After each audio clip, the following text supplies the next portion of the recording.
What's up, guys? It's Dwayne from mountainbuck.com, and it is the first day of deer camp.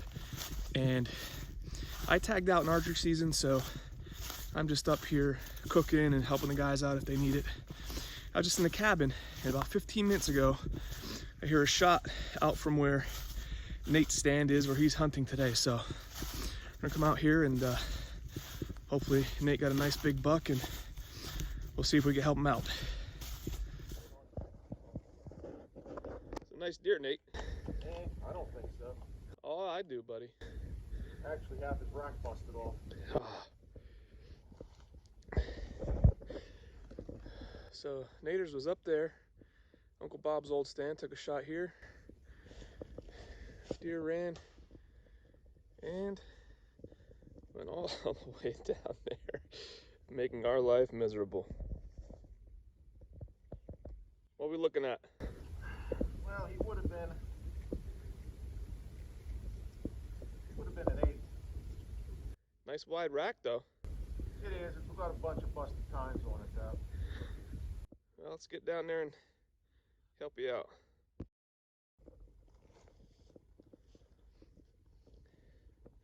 So walk us through it, Nate. What happened? He came down off the hill after 2 doe, and he hooked out of the opening going to the gas well, and I seen he looked wide. I seen he looked kind of high, and pulled the trigger at the front shoulder. He came down about 30 yards down into the woods, disappeared. I thought that he had dropped, and then when I came here and seen the ravine, he decided to take a step down through the ravine and slid down to the bottom. But other than that, it was pretty easy. On the exit wind is in line with where I was aiming for the entry wind, so. No doubt about that. His shoulder's all mangled in there. Oh yeah.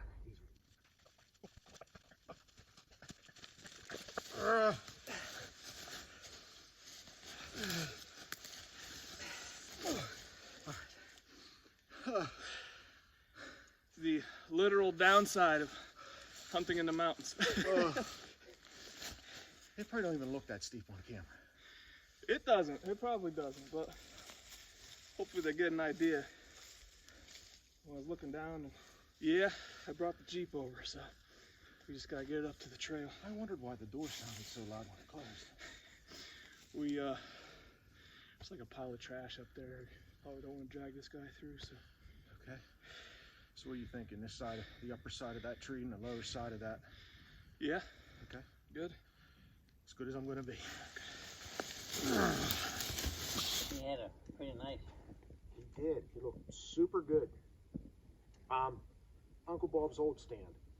Were you up in this? No, I was in the old one, but his new one. I look up and there's 2 doe, and they're heading over this way, and I turned, like I was looking this way, and I turned in my chair, and as soon as I turned, they went and did this, and I'm like, there's no damn way them deer saw me turning that chair. Couldn't. So I'm waiting, I'm looking up the hill, and then I look back down, I'm looking up the hill, and here they come down, and they come through the clearing right there. There's that doe. Next one, there's that doe. So I turn and I'm looking this way again, thinking my best chances looking up the hill, and then I hear this one, same place the 2 doe went, and I'm like, I just have a feeling he's a buck. I don't know, I just had a feeling. So he starts coming down, and I don't see anything through the brush, don't see anything, and then I saw a glimpse of white, and I'm like, I'm pretty sure he's a buck. And he stepped out in the opening, and I saw he was wide, he was decently high, and That's a pretty good size deer. yep, click, boom, and he went 30 yards, and I thought he died. Like, I was like, oh, he's done.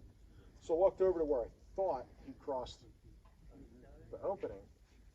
There's no trail, there's no blood, there's no nothing. So I walked down the next ravine, and I'm walking back and forth. He was about 10 yards closer to camp than where I thought he crossed. And I seen the blood trail, and the blood trail just ended, and it went down into the ravine. And I'm standing there at the end of the ravine, I'm looking at the end of the blood trail, and I see the leaves are all scraped up going up the other side. I'm like, There's no deer. Son of a bitch. How far do I have to chase this thing up over the other side? So I climbed down into the bottom. I think I fell down twice going down into the bottom of the damn ravine. And I get down to the bottom and Dwayne comes up across the top and I'm like, think what I tell you, 10, 15 yards. I'm like, there's the blood trail, and Dwayne found the blood trail, same thing, like it just ended. And I walked up parallel with Dwayne, and there it was in the bottom of that ravine in the corner of the creek. It must have, when I seen it go like this, like I thought it died, I think it died right at the end of that ravine and just fell down to the bottom. Nosedive all the way down. Oh, it's laying down there in the bottom. I'm like, Thank you. well, no, I'm like, no, like, how are we dragging this thing out of here? And then I seen the busted tines on it, and I'm like, oh, I could almost just let you lay here. That's an old buck. It was at that point I figured, I wish I didn't come out the cabin. I wish I stayed in there in bed. Right? I'm like, I would like to leave you lay here, but Dwayne walked up, and nothing was looking good going up, so Dwayne walked down, and he found a spot down low, and we drug it out, and oh boy, did we fight to drag it out. Well, I bet. Oh. We were two tired boys when we got her out of there. And we are up here at Deer Camp 2020. My bro Nate got a really nice 8-point buck, and that thing made us work a little bit. We had to walk down and haul that thing all the way up the ravine, all the way up the side of the mountain, and finally bring him back to camp here. And, you know, it's really nice to get away from everything. We have no cell phone, no electricity, no running water, but we do have good food because I'm cooking it. But we have a really nice camp stove stove, and today we're gonna do some steak kebabs, some teriyaki chicken, some vegetables thrown in there, and this morning we did some over easy eggs, bacon, toast, home fries, the whole thing. And you know, it's just really nice to get out here and get off the grid. You know, we're so connected with our phones and our devices and everything, and to have no cell phone service up here is actually a blessing. You could sit and think and listen and think about your thoughts and have real conversations with people, and it just makes it so special. So this is Deer Camp 2020, and super happy for my bro Nate with his nice deer, and this is how we're doing it.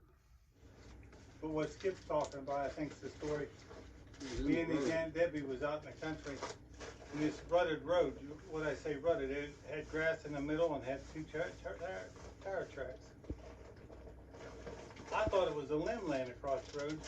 It was a black snake, actually that big, across both ruts. I run over it, backed up, run over it, backed up, run over it, backed up. I got out and I broke off a piece of stick, touched that snake, and when I touched that snake, she hit the horn. That woman's lucky she's living today.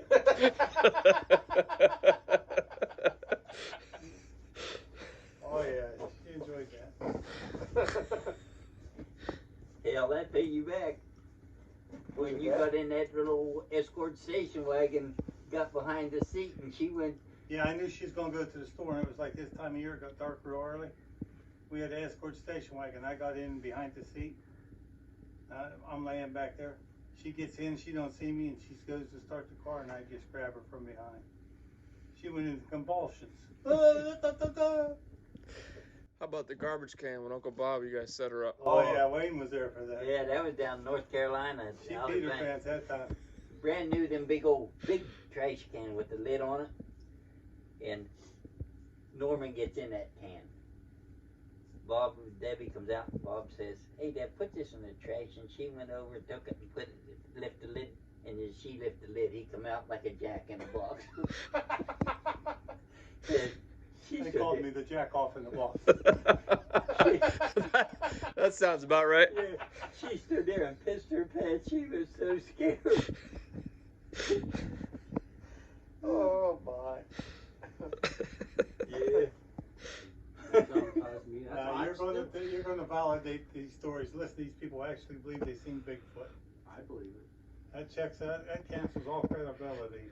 To this day, I will not go outside of Norman's house and walk around. I will never. After dark. Let's talk about that, Uncle Wayne. See, when did we see Bigfoot?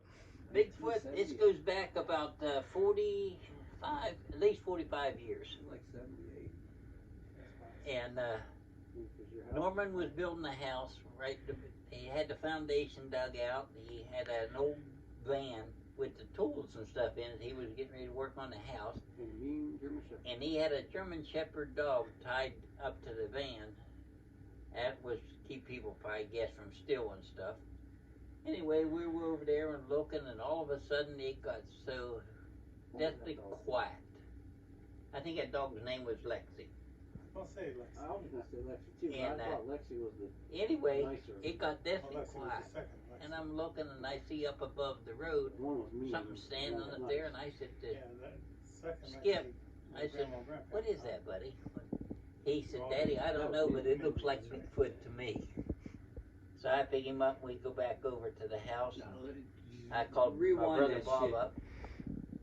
My dad picked me up, threw me over his shoulder, and ran as fast as he could from Norman's to my grandmother's house. I did He that. did not stop until he was in the house. Then I running. called Bob, got guns, we went back, and there was a lot of brush trampled down. Well, never did see a good footprint, never did see nothing, but Skip, he's right. He will not, you couldn't pay him to walk from Norman's house to the old home place after dark. I won't even walk around Norman's house in the dark. Never again. He gets out of his car at Norman's house yet, I still run. 50 years old, and runs to the door. I don't run, but I walk pretty goddamn fast. I don't know why. But then the next day, it was in the newspaper. Yeah, somebody else did see Across the something river. over County, yeah. over in Fayette County. And they're supposedly down around Bedford. There's been some good sightings and stuff, but he was working with this electrical outfit I knew this one was coming. up by Providence Hospital, and I don't know where he was at. But anyway, he called me. He said, "I need some tools," and I knew the project that he was working on. I said, "Okay." So I get up there early, and I'm sitting there parked in that parking lot, and I had an old Grand Am, and he was driving it. I seen him coming across this big old parking lot, nothing but sheer black ice.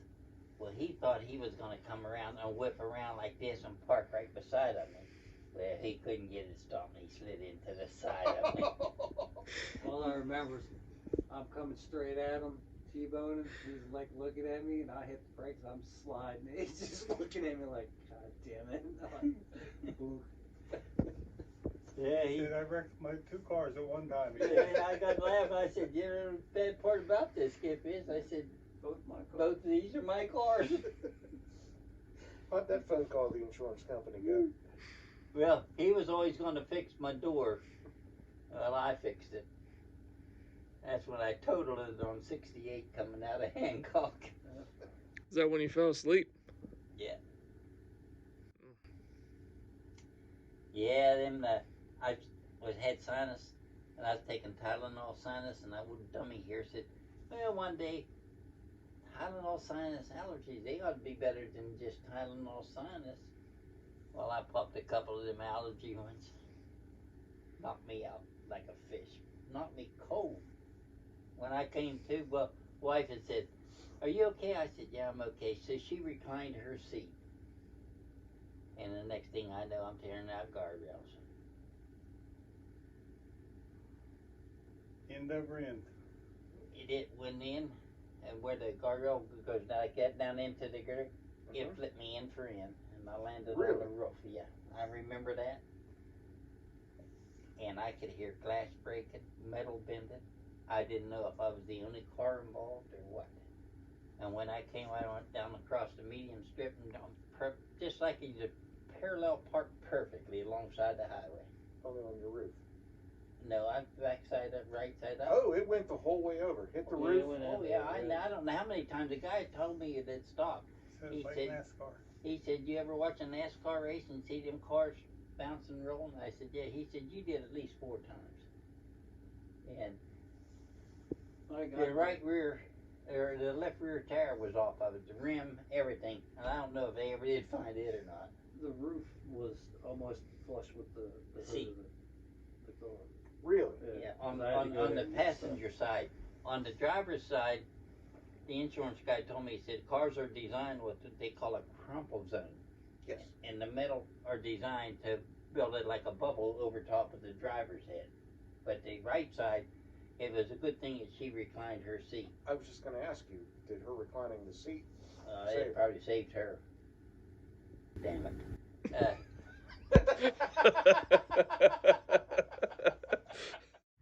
All right, so that is a wrap on deer camp. Always a great time to get up here with the guys and hang out and unplug. And big congrats to Nate for that really nice buck he got. And next time, Nate, kill the deer on the mountain and not all the way down the creek bed, all right? All right, so thank you guys so much for hanging out. Hook me up, hit subscribe, and we'll see you on the next one.